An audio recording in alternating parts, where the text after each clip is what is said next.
اللهم صل وسلم وبارك على سيدنا محمد صلى الله عليه وسلم. اليوم باش نعملوا مع بعضنا تارت مالحة مشخشخة بالخضرة بلاش زبدة.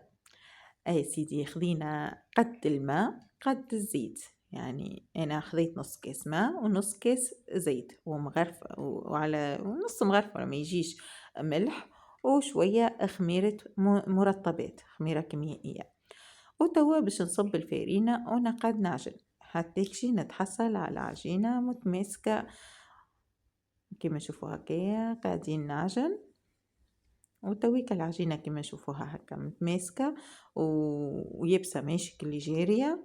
توا باش ناخذ الطبق متاعي نصب فيه شوية زيت باش ما يشدش، هو بطبيعته ما يشدش الطبق هذايا. وبعد ناخذ البلان دو ترافاي ندهنو بالزيت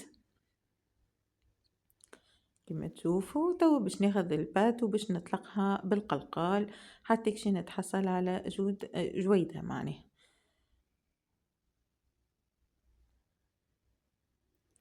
بعد ما طلقتها بالقلقال توا باش ناخذ مش نهز البات هذيا ونمشي نحطها في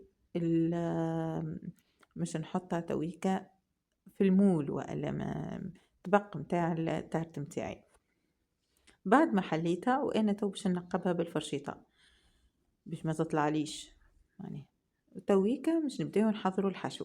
خذيت شويه بصل، شويه طماطم، شويه فلفل اللي حلو تنجم تعملوا ولا تحب تستغنى عليه ميسالش، عظيمه مرفوسه، معدنوس، كعيبه فروماج مثلثات قصصتها في وسطه ونحرك. زدتها شوية تون، تنجم تزيد مفروم، تنجم تعمل كروفيت، تعمل اللي تحب انتي في وسطها. وتو باش نزيدها كعيبة ياغورت ناتور، ياغورت طبيعي، تزيد تخففها وتعطيها بنة معناها ياسر بنينة. فما شكون يحب يعمل كريم فريش، انا عجبتني بالياغورت طبيعي. وتو باش نزيدها عظيمتين نيين ونحرك. تو باش نزيدها التوابل، عفوا باش نزيدها الخميرة، شوية خميرة باش تطلع لي وتجي خفيفة، وشوية ملح وشوية فلفل أكحل وشوية كركم. تو باش نحرك الخليط متاعي مليح. وبعد باش نصبه في قبل ما نصبه في على العجينة تو حطيت شوية فخوماج. هذه مرحلة اختيارية معناتها جوست هذيك باش من بعديك تجي تتجبد معناها. انا عملت موتزاريلا. ومن بعد كيف زينتها زادا بالموتزاريلا، تنجم تخليها من غير زينة. تو طابت كما تشوفوا التارت متاعنا جات ياسر بنينة.